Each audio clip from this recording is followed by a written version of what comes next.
Let's go. কিছু মজার হাসির গল্প। স্বামী, আজ কি রান্না করেছো? স্ত্রী, বেগুন ভাজি, আলু ভাজি, পটল ভাজি। স্বামী, এত ভাজি কেন?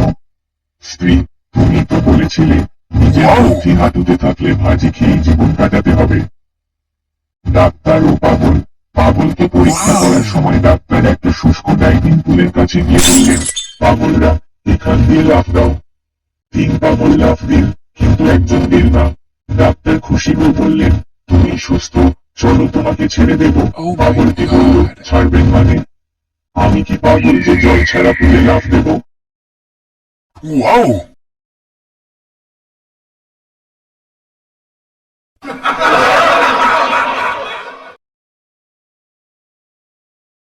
Wow!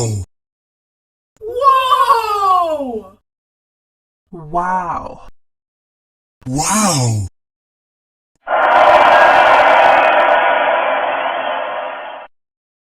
Wow.